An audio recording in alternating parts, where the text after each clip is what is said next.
ಹರಿ ಓಂ.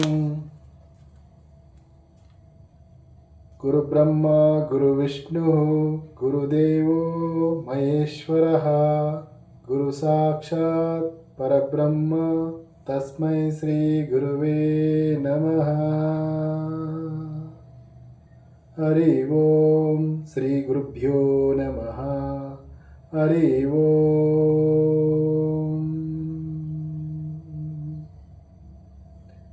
Health is wealth. ಆರೋಗ್ಯವೇ ಭಾಗ್ಯ. ಆರೋಗ್ಯ ಹೊಂದಿದ್ದರೆ ನಮ್ಮ ಪ್ರಪಂಚದಲ್ಲಿ ಏನು ಬೇಕಾದರೂ ನಾವು ಸಾಧನೆಯನ್ನು ಮಾಡಬಹುದು. ಈ ಒಂದು ನಿಟ್ಟಿನಲ್ಲಿ ಯೋಗ ನಮಗೆ ಅತ್ಯಮೂಲ್ಯವಾದ ಒಂದು ಸ್ಥಿತಿ. ಪ್ರತಿನಿತ್ಯ ನಾವು ಯೋಗಾಭ್ಯಾಸವನ್ನು, ಪ್ರಾಣಾಯಾಮವನ್ನು, ಧ್ಯಾನದ ಸ್ಥಿತಿಯನ್ನು ಅಭ್ಯಾಸ ಮಾಡೋದ್ರಿಂದ ಜೊತೆಯಲ್ಲಿ ಅಗ್ನಿಹೋತ್ರ ಕಾರ್ಯಕ್ರಮಗಳಾಗುವುದು ಅಥವಾ ಹಲವಾರು ಆಧ್ಯಾತ್ಮಿಕ ಕಾರ್ಯಕ್ರಮಗಳಿಗೆ ನಾವು ಭಾಗವಹಿಸಿ ಅದರಲ್ಲಿ ನಾವು ಅನುಷ್ಠಾನ ಮಾಡ್ಕೊಳ್ಳೋದ್ರಿಂದ ಹಲವಾರು ಲಾಭಗಳನ್ನು ಪಡ್ಕೊತ ಆರೋಗ್ಯವನ್ನು ಚೆನ್ನಾಗಿ ಇಟ್ಕೋಬೋದು. ಈ ನಿಟ್ಟಿನಲ್ಲಿ ಪ್ರತಿನಿತ್ಯ ನಾವು ಬ್ರಾಹ್ಮಿ ಮುಹೂರ್ತದಲ್ಲಿ ಯೋಗವನ್ನು ಅಭ್ಯಾಸ ಮಾಡೋದ್ರಿಂದ ನಾವು ಪ್ರತಿನಿತ್ಯ ಆರೋಗ್ಯವಾಗಿ, ಆನಂದವಾಗಿ, ಸಂತೋಷವಾಗಿ ಇರ್ಬೋದು. ಈ ನಿಟ್ಟಿನಲ್ಲಿ ಪ್ರತಿನಿತ್ಯ ಕೆಲವು ನಮ್ಮ ಆರೋಗ್ಯಕ್ಕೆ ಸಂಬಂಧಿಸಿದಂತೆ ಯಾವ ಸಮಸ್ಯೆಗಳು ಇರ್ತವೆ ಅದಕ್ಕನುಗುಣವಾಗಿ ನಾವು ಯೋಗವನ್ನು ಪ್ರತಿನಿತ್ಯ ಅಭ್ಯಾಸ ಮಾಡ್ತಾ ಹೋಗಬೇಕಾಗುತ್ತೆ. ಯೋಗ ಪ್ರತಿಯೊಬ್ಬರಿಗೂ ಸಹ ಅತ್ಯಮೂಲ್ಯ. ಈ ಯೋಗ ಕೇವಲ ವಯಸ್ಕರಿಗೆ ಅಥವಾ ವಯಸ್ಸಾಗಿ ಇರುವಂತಹವರಿಗೆ ಅಥವಾ ರೋಗ ಇರುವಂತಹವರಿಗೆ ಅಥವಾ ಯಾವುದೇ ಜಾತಿಗೆ ಸೀಮಿತವಾಗಿಲ್ಲ. ಈ ಯೋಗ ಎಲ್ರಿಗೂ ಸಹ ಪ್ರತಿನಿತ್ಯ ಅವಶ್ಯಕತೆ ಇದೆ. ಈ ನಿಟ್ಟಿನಲ್ಲಿ ಯೋಗ, ಪ್ರಾಣಾಯಾಮ, ಧ್ಯಾನವನ್ನು ಪ್ರತಿನಿತ್ಯ ಅಳವಡಿಸ್ಕೋಬೇಕು ನಮ್ಮ ಜೀವನದಲ್ಲಿ, ನಾವು ಆರೋಗ್ಯವಾಗಿರೋದಕ್ಕೆ ಅಂತ ತಿಳಿಸ್ತಾ ಇವತ್ತು ನಾವು ಚಕ್ರಗಳ ಬಗ್ಗೆ ತಿಳಿತಾ ಹೋಗೋಣ. ನಾವು ಪ್ರತಿನಿತ್ಯ ಯೋಗವನ್ನು, ಆಸನಗಳನ್ನು ಪ್ರತಿನಿತ್ಯ ಅಭ್ಯಾಸ ಮಾಡ್ತೀವಿ. ಅದರ ಜೊತೆಯಲ್ಲಿ ಕೆಲವು ವಿಷಯಗಳನ್ನು ನಾವು ತಿಳ್ಕೊಂತ ಪ್ರತಿನಿತ್ಯ ಅನುಷ್ಠಾನ ಮಾಡಿಕೊಂಡ್ರೆ ಖಂಡಿತವಾಗಲೂ ಸಹ ನಾವು 100% ಆರೋಗ್ಯವಾಗಿರ್ತೀವಿ ಅನ್ನೋದರಲ್ಲಿ ಎರಡನೇ ಮಾತೇ ಇಲ್ಲ. ಪ್ರತಿನಿತ್ಯ ಬ್ರಾಹ್ಮಿ ಮುಹೂರ್ತದಲ್ಲಿ ಯೋಗವನ್ನು ಮಾಡ್ತೀವಿ, ಪ್ರಾಣಾಯಾಮವನ್ನು ಮಾಡ್ತೀವಿ, ಧ್ಯಾನವನ್ನು ಮಾಡ್ತೀವಿ. ಆ ದಿನ ಒಳಗಡೆ ಆನಂದವನ್ನು ಅನುಭವಿಸ್ತಾ ಸಂತೋಷವಾಗಿರ್ತೀವಿ. ಜೊತೆಗೆ ನಮ್ಮ ಒಳಗಡೆ ರೋಗ ನಿರೋಧಕ ಶಕ್ತಿಯನ್ನು ಹೆಚ್ಚು ಮಾಡ್ತಾ ಹೋಗ್ತೀವಿ. ಇದರಿಂದ ನಾವು ಸದಾ ಆನಂದವಾಗಿ ಇರ್ತೀವಿ. ಇದರಿಂದ ನಮಗೆ ಗೊತ್ತಿಲ್ಲದೆ ಒಳಗಡೆ ಆರೋಗ್ಯ ಹೆಚ್ಚಾಗ್ತಾ ಹೋಗುತ್ತೆ. ಈ ನಿಟ್ಟಿನಲ್ಲಿ ಇವತ್ತು ಯೋಗದ ಒಂದು ಪ್ರಕಾರಗಳಲ್ಲಿ ಒಂದಾದಂತಹ ಚಕ್ರಗಳ ಬಗ್ಗೆ ತಿಳ್ಕೊಳ್ಳೋದಕ್ಕೆ ಪ್ರಯತ್ನ ಮಾಡ್ತಾ ಹೋಗೋಣ. ಸಪ್ತ ಚಕ್ರಗಳು ನಮ್ಮ ದೇಹದ ಒಳಗಡೆ ಇರ್ತವೆ. ಅದರ ಸಪ್ತ ಚಕ್ರಗಳು ಯಾವ್ಯಾವು, ಆ ಸಪ್ತ ಚಕ್ರಗಳನ್ನು ನಾವು ಯಾವ ರೀತಿ ಜಾಗೃತ ಮಾಡ್ತಾ ಹೋಗಬೇಕಾಗುತ್ತೆ ಅನ್ನೋದನ್ನು ತಿಳಿತಾ ಹೋಗೋದಾದರೆ, ಮೊದಲನೇದಾಗಿ ಮೂಲಾಧಾರ ಚಕ್ರ, ಎರಡನೇದು ಸ್ವಾಧಿಷ್ಠಾನ ಚಕ್ರ,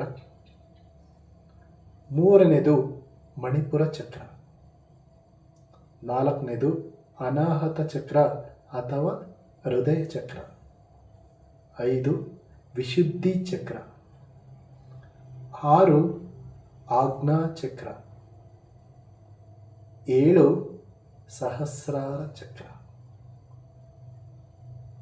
ಈ ದಿನ ನಾವು ಮೂಲಾಧಾರ ಚಕ್ರದ ಬಗ್ಗೆ ನಾವು ತಿಳ್ಕೊಳ್ಳೋದಕ್ಕೆ ಪ್ರಯತ್ನ ಮಾಡ್ತಾ ಹೋಗೋಣ.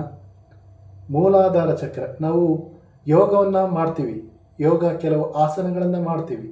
ಅದರಿಂದ ನಾವು ಯಾವ ರೀತಿ ಅಭ್ಯಾಸ ಮಾಡ್ತಾ ಹೋಗಬೇಕು ಅನ್ನೋದನ್ನು ತಿಳ್ಕೊತ ನಾವು ಆಸನಗಳನ್ನು ಮಾಡ್ಬೋದು. ಆದರೆ ಈ ಚಕ್ರಗಳನ್ನು ತಿಳ್ಕೊಳೋದು ಯಾವ ರೀತಿ ನಾವು ತಿಳ್ಕೋಬೇಕು, ಯಾವ ರೀತಿ ಜಾಗೃತ ಮಾಡ್ತಾ ಹೋಗ್ಬೇಕಂತ ಅಂದರೆ ಪ್ರಾರಂಭದಲ್ಲಿ ಸ್ವಲ್ಪ ಕಷ್ಟ ಅಂತಂದರೂ ಸಹ ಅದನ್ನು ನಾವು ಅಭ್ಯಾಸ ಮಾಡ್ತಾ ಹೋದಂಗೆ ಅದರ ಚಕ್ರಗಳನ್ನು ತಿಳ್ಕೊತ ಅನುಷ್ಠಾನ ಮಾಡ್ಕೊತ ಕೆಲವು ಆರೋಗ್ಯದ ಸಮಸ್ಯೆಗಳನ್ನು ನಿವಾರಣೆ ಮಾಡ್ಕೋಬಹುದಾಗುತ್ತೆ. ಮೊದಲನೇದಾಗಿ ಮೂಲಾಧಾರ ಚಕ್ರದ ಬಗ್ಗೆ ನಾವು ತಿಳ್ಕೊಳ್ಳೋದಕ್ಕೆ ಪ್ರಯತ್ನ ಮಾಡ್ತಾ ಹೋಗೋಣ. ಮೂಲಾಧಾರ ಚಕ್ರ ಎಲ್ಲಿರುತ್ತೆ ಅಂತ ತಿಳಿಯೋದಾದರೆ, ಬೆನ್ನೂರಿಂದ ಕೆಳಭಾಗ ಇರುವ ಒಂದು ಚಕ್ರ ಮೂಲಾಧಾರ ಚಕ್ರ. ಬೆನ್ನೂರಿಂದ ಕೆಳಭಾಗದಲ್ಲಿರುತ್ತೆ ಮೂಲಾಧಾರ ಚಕ್ರ. ಈ ಮೂಲಾಧಾರ ಚಕ್ರವನ್ನು ಯಾವ ರೀತಿ ಜಾಗೃತ ಮಾಡಬೇಕು ಅನ್ನೋದನ್ನು ನಾವು ತಿಳಿತಾ ಹೋಗೋದಾದರೆ,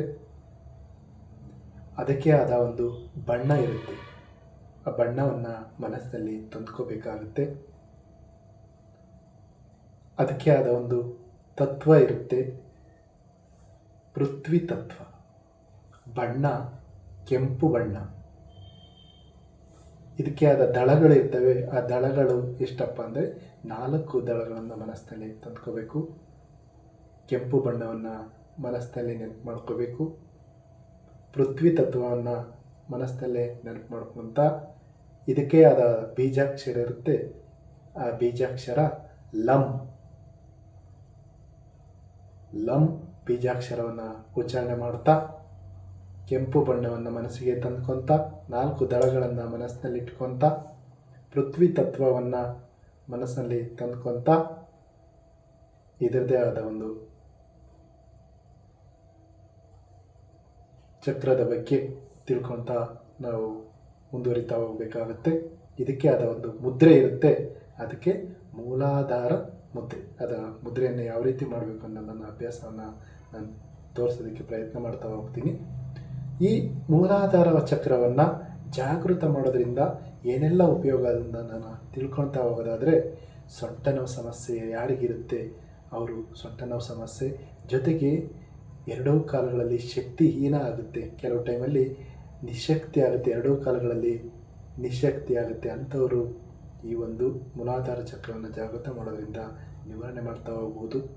ಜೊತೆಯಲ್ಲಿ ನಾವು ಅಂದ್ಕೊಂಡದ್ದು ಕೆಲಸ ಸಕ್ಸಸ್ ಆಗೋದಿಲ್ಲ. ನಾವು ಏನಾದರೂ ಅಂದ್ಕೊಂಡ್ರೆ ಅದು ಫೇಲ್ಯೂರ್ ಆಗ್ತೀವಿ ಕೆಲವು ಟೈಮಲ್ಲಿ. ಅಂತಹ ಸಮಯದಲ್ಲಿ ಈ ಮೂಲಾಧಾರ ಚಕ್ರವನ್ನು ಜಾಗೃತ ಮಾಡೋದ್ರಿಂದ ನಾವು ಅಂದ್ಕೊಂಡು ಆ ಕೆಲಸಗಳನ್ನು ಸಹ ಸಕ್ಸಸ್ ಮಾಡ್ಬೋದಾಗುತ್ತೆ, ಪರಿಪೂರ್ಣ ಮಾಡ್ಬೋದಾಗುತ್ತೆ. ಈ ನಿಟ್ಟಿನಲ್ಲಿ ಮೂಲಾಧಾರ ಚಕ್ರವನ್ನು ನಾವು ಇವತ್ತು ನಾವು ಅಭ್ಯಾಸ ಮಾಡ್ತಾ ಹೋಗೋಣ. ಮನಸ್ಸಿನಲ್ಲಿ ಕೆಂಪು ಬಣ್ಣ ನೆನಪು ಮಾಡ್ಕೊಳ್ಳೋಣ. ತತ್ವ ಪೃಥ್ವಿ ತತ್ವ, 4 ದಳಗಳನ್ನು ಮನಸ್ಸಿನಲ್ಲೇ ತಂದ್ಕೊತ ಬೀಜಾಕ್ಷರ ಲಂ ಅನ್ನು ಉಚ್ಚಾರಣೆ ಮಾಡ್ತಾ ಇದಕ್ಕೆ ಆದ ಒಂದು ಮುದ್ರೆ ಮೂಲಾಧಾರ ಮುದ್ರೆ ಯಾವ ರೀತಿ ಅಭ್ಯಾಸ ಮಾಡ್ತಾ ಹೋಗ್ಬೇಕಾಗುತ್ತಪ್ಪ, ಮೂಲಾಧಾರ ಮುದ್ರೆಯನ್ನು ಯಾವ ರೀತಿ ನಾವು ಮಾಡ್ತಾ ಹೋಗ್ಬೇಕಾಗುತ್ತೆ ಅನ್ನೋದನ್ನು ಅಭ್ಯಾಸ ಮಾಡ್ತಾ ಹೋಗ್ಬೇಕಾಗುತ್ತೆ. ನಾನು ತಿಳ್ಕೊಳೋದಾದರೆ ಎರಡೂ ಕೈಗಳನ್ನು ಮೊದಲನೇದಾಗಿ ಮುಂದೆ ತಗೊಂತೀವಿ. ಈ ರೀತಿ ಇಟ್ಕೊತೀವಿ. ಮೊದಲನೇದಾಗಿ ತೋರ್ ಬೆರಳು ಮತ್ತು ಹೆಬ್ಬೆರಳನ್ನು ಇಂಟರ್ಲಾಕ್ ಮಾಡ್ತೀವಿ, ಒಳಗಡೆ ಲಾಕ್ ಮಾಡ್ತೀವಿ. ನೆಕ್ಸ್ಟ್ ಉಂಗುರದ ಬೆರಳು ಮತ್ತು ಕಿರು ಬೆರಳುಗಳನ್ನು ಒಳಗಡೆ ತಗೊತೀವಿ, ಲಾಕ್ ಮಾಡ್ತೀವಿ. ಮಧ್ಯದ ಬೆರಳುಗಳನ್ನ ಈ ರೀತಿ ಇಟ್ಕೊತ ನಮ್ಮ ನಾಭಿ ಹತ್ರ ಈ ರೀತಿ ಇಟ್ಕೊತ ಈ ಅಭ್ಯಾಸವನ್ನು ಮುಂದುವರಿಸ್ತಾ ಹೋಗಬೇಕಾಗುತ್ತೆ. ನಿಧಾನವಾಗಿ ದೀರ್ಘವಾಗಿ ಉಸಿರನ್ನು ಒಳಗೆ ತಗೊತೀವಿ. ಬೀಜಾಕ್ಷರ ಲಂ ಲಂ.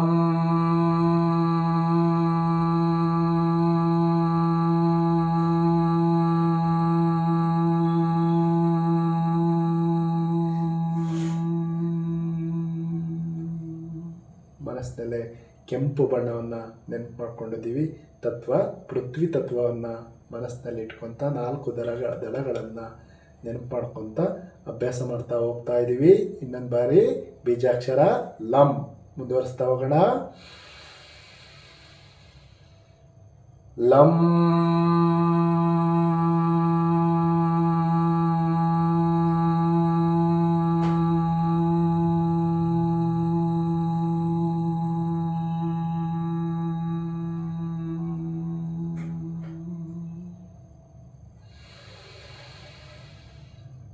ಲಂ.